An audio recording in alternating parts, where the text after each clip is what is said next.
Magandang hapon, narito ang update ukol sa minomonitor natin na Bagyong Verbena. Kaninang 1:30 p.m. yung sentro ni Bagyong Verbena ay naglandfall dito sa may Bayabas, Surigao del Sur. And kanina namang alas 4, huling namataan yung sentro nito sa vicinity ng Habonga, Agusan del Norte. Taglay pa rin ito yung lakas ng hangin na 45 kilometers per hour malapit sa sentro at pagbugso na umaabot sa 75 kilometers per hour. Kumikilos ito pa west-northwestward sa bilis na 30 kilometers per hour. And sa kasalukuyan po may kita natin dito sa ating satellite animation na nananatiling malawak yung sakop ng mga kaulapan na dala ni Bagyong Verbena. So expect po natin ngayon hanggang bukas patuloy pa rin makakaranas ng mga pag-ulan yung buong bahagi ng Visayas, Southern Luzon at ng Mindanao. Dulot po ito ni Bagyong Verbena and hanggang malalakas po or mostly nakakonsentrate yung mga malalakas sa pag-ulan natin dito din sa buong bahagi ng Visayas, sa may southern portion ng Southern Luzon, maging dito sa northern portion ng Mindanao. Kaya patuloy pong pag-iingat para sa ating mga kababayan dyan. And patuloy rin yung pakikipag-ugnayan sa ating mga LGU para dun sa mga aksyon na kailangan po natin gawin para sa ating kaligtasan. And bukod po dito kay Bagyong Verbena, magiging maulan din po yung panahon dito sa may malaking bahagi ng Luzon, dulot naman ng shear line. So ngayon and bukas po, meron din tayong mga pag-ulan na mararanasan, mostly dito sa bahagi ng Cagayan, Isabela, Quirino, Nueva Vizcaya, maging dito din sa area ng Aurora, Quezon, maging dito din po sa Metro Manila, sa Bulacan, sa Nueva Ecija, maging sa area din po ng Calabarzon. Dulot po ito ng shear line. So bukas po, mas magiging malalakas pa yung mararanasan natin ng mga pag-ulan. Kaya ingat din po or doble ingat pa rin para sa ating mga kababayan sa malaking bahagi ng ating bansa. Samantala, ang amihan naman nakakaapekto pa rin sa rest of Northern and Central Luzon. Kung magdudulot po ito ng mga pag-ulan, mostly ay mga light rains lamang po, lalong-lalo na dito sa area ng extreme Northern Luzon at sa may western section ng Northern Luzon. At ayon po dito sa ating latest forecast track analysis ni Bagyong Verbena, sa kasalukuyan po ay tinatahak nito itong area ng Caraga. And between tonight until tomorrow evening ay tatahakin naman nito ang area ng Visayas patungo po dito sa may northern Palawan. So by early morning or bukas ng early morning, nakikita natin yung sentro ni Bagyong Verbena is estimated most likely dito po banda sa Central Visayas, dito sa may southern portion ng Cebu and Bohol, and then patungo po dito sa may area ng Negros Oriental and Negros Occidental. And then nakita po natin, bukas naman ng hapon ay nandito siya sa area ng Sulu Sea. And then by Wednesday morning naman ay nandito na po siya sa may West Philippine Sea. So expect po natin, muli ngayon hanggang bukas nandun pa rin po yung mga malalakas na pag-ulan na dala nito ni Bagyong Verbena sa malaking bahagi pa rin po ng Visayas, ng Mindanao at sa area din ng Southern Luzon. And may kita din po natin na habang while crossing Visayas towards the area of Northern Palawan, mapapanatili po nito yung tropical depression na category nito. And kapag po ito ay nasa may West Philippine Sea naman, nakita po natin na posible itong mag-intensify pa into a tropical storm. And bukod po dito, may kita natin itong area natin na shaded yellow circle. Most likely, yung mga bugso po ng mga malalakas na hangin ay mararamdaman dun po sa mga areas na malapit sa center track nito ni Bagyong Verbena. So again, expect po natin, no, ngayon hanggang bukas po natin mararamdaman yung epekto nito ni Bagyong Verbena sa malaking bahagi ng Visayas, Southern Luzon at sa may area din po ng Mindanao. Kaugnay ng hangin na dala ni Bagyong Verbena, meron tayong nakataas na wind signal number 1 sa Occidental Mindoro, Oriental Mindoro, sa bahagi ng Romblon, northern and central portions ng Palawan, including Calamian, Cuyo, and Cagayancillo Islands, mainland Masbate, Antique, Aklan, Capiz, Iloilo, Guimaras sa Negros Occidental, Negros Oriental, sa bahagi din ng Siquijor, Cebu, Bohol, Samar, Eastern Samar, Biliran, Leyte, Southern Leyte, maging sa Dinagat Island, Surigao del Norte, Surigao del Sur, Agusan del Norte, Agusan del Sur, Camiguin, Misamis Oriental, northern portion ng Bukidnon, maging sa northern portion ng Misamis Occidental at sa northern portion ng Zamboanga del Norte. So nakikita po natin during yung passage ni Bagyong Verbena, mostly ang highest possible wind signal po natin ay wind signal number 1. Hindi man po ito ganun kalakas kumpara dun sa mga bagyo na naranasan po natin nung mga nakaraan. Expect pa rin po natin, posible pa rin itong magdulot ng mga minimal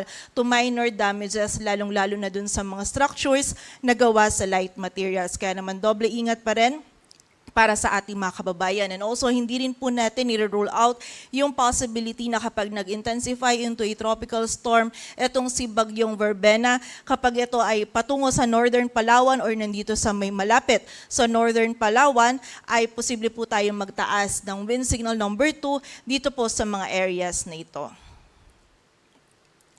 Samantala, bukod po dun sa mga bugso ng mga malalakas na hangin na dala po ng Bagyong Verbena, meron din pong pagbugso ng mga malalakas na hangin sa area ng Luzon, Visayas, sa Surigao del Sur, Misamis Oriental, Misamis Occidental, at sa area din po ng Zamboanga del Norte. And hanggang sa Miyerkules or hanggang sa Wednesday, patuloy po tayo makakaranas ng bugso ng mga malalakas na hangin dito po sa mga areas na ito. And mostly sa mga susunod po na araw, yung mga bugso ng mga malalakas na hangin na ito, lalong-lalo na dito sa area ng Luzon, ay magiging dulot po ng amihan.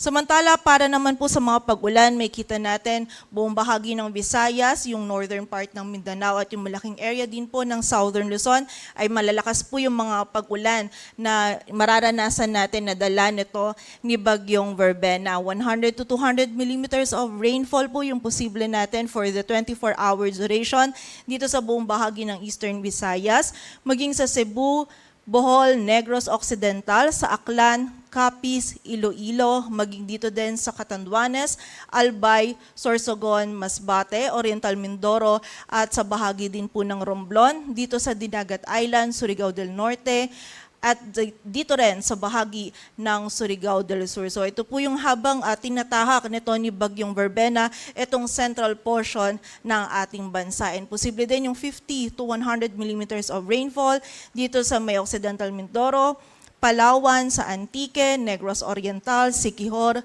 Camiguin sa may Agusan del Norte, Misamis Oriental and Occidental, Lanao del Norte, Agusan del Sur, at sa area din po ng Bukidnon, maging dito din sa Camarines Norte at Camarines Sur. Samantala, bukod po dito kay Bagyong Verbena, yung shear line din po natin ay significant din or malalakas din yung mga pag-ulan na dadalhin dito sa area ng Quezon, kung saan posible po yung 100 to 200 millimeters of rainfall from today to tomorrow afternoon. And meron din pong 50 to 100 millimeters of rainfall sa Cagayan, Isabela, Aurora, Batangas at Marinduque. Samantala, tomorrow afternoon naman po to Wednesday afternoon, malawak pa rin yung areas na makakaranas po ng mga pag-ulan. Meron pa rin 50 or 100 to 200 millimeters of rainfall dito sa Palawan, Occidental Mindoro sa area ng Batangas, Oriental Mindoro sa bahagi po ng Romblon, sa Aklan, Antique at sa bahagi din ng Capiz. By this time, most likely, nandito na po sa bandang western section etong si Bagyong Verbena. And bukod po dito, posible pa din yung 50 to 100 millimeters of rainfall for most of eastern Visayas.